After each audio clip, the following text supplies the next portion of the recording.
one I do not know who this is by. I feel like this might be a Wednesday video. When I download videos, I usually put like the YouTuber beside the name, so like, but this time I did not for some reason, so I don't know. It's taking a little bit to open, but Nightwalk True Horror Story Animated. So it is an animated story, I just don't know who it's by, the channel. I'm assuming I'll find out once they start talking, once they start animating, so you kind of know, you know.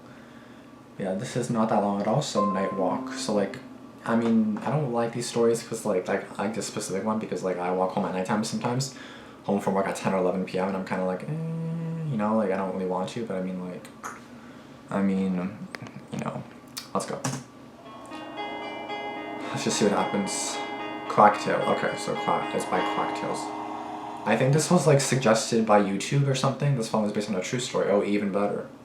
Even better. Let's see what happens. My name is Sarah. Okay. I'm an 18-year-old girl, and this happened to me last summer in the middle of August. I was walking home after going to one of my friend's house to hang out. What time is it? Typical things a normal girl would do for a few hours. Okay, wait, I knew I could have just driven home, but it was only a 15-minute walk, so I decided to do the latter so I can enjoy the fresh summer air. It was around 9:30 p.m, and by this time, everyone in the neighborhood had settled in their homes for the night, leaving the street devoid of any activity. Whilst walking, I had that cliche feeling that I was being watched. I constantly looked around me to see if I was being followed, but luckily, no sign of life. I was just 3 minutes walking distance from my house when I reached an intersection.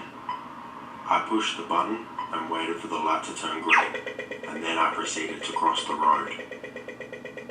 That's when I saw him for the first time, a fully grown man who clearly looked to be somewhere in his 40s. He came out from behind a light pole without any warning and scared the living daylights out of me. He was wearing a hoodie and baggy pants, even though it was something like 80 degrees Fahrenheit outside. Oh no. "Hi there, young lady," said the man. "That's a really nice outfit you got there," in his raspy voice. His breath reeked of cigarettes. He then went on to say how attractive I was, further making me feel uncomfortable. Go away. This sort of attention from men was nothing new to me, but this man was clearly 30 years older than me at least. He offered to escort me home, but I declined. Following this, he asked if I had a boyfriend, and I lied to him and said yes.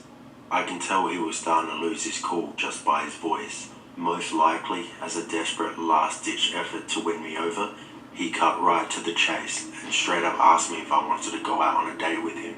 And then he flashed a really hideous grin. Just about had enough of this guy.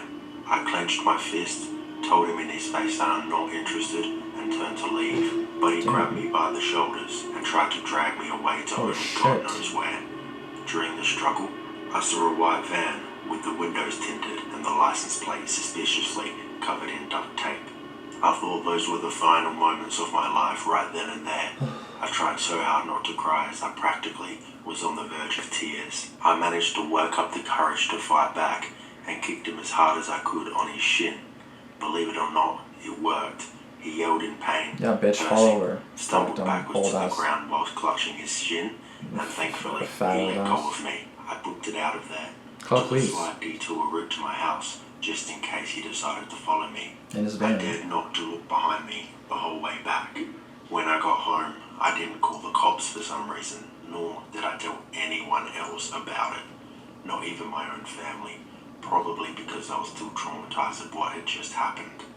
It all happened so quickly. Yeah, he's calling all the damn cops. Nowadays, like, congratulate I regret that. not telling anyone about the incident. Because plus, that's kind of sus if you have like psycho out there looking for his next victim, or even worse, trying to look for me again. From then on, whenever I walked somewhere, I always made sure I had someone with me.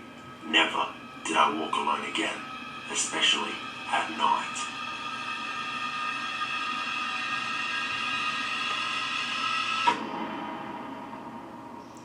So, I mean, I think it's pretty unsafe for guys and girls to walk alone at night, but I know, like, it's not that safe for girls because, like, any guy can just be like, ooh, you know, but like, just because you're a guy doesn't mean that you're safe, you know?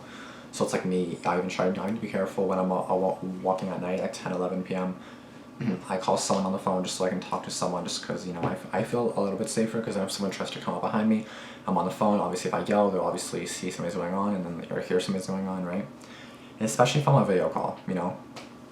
So like, yeah, it makes me feel safer. And I look behind me every few minutes just to make sure no one's behind me. And then if there is, I'm probably gonna book it or something, or probably have my phone ready.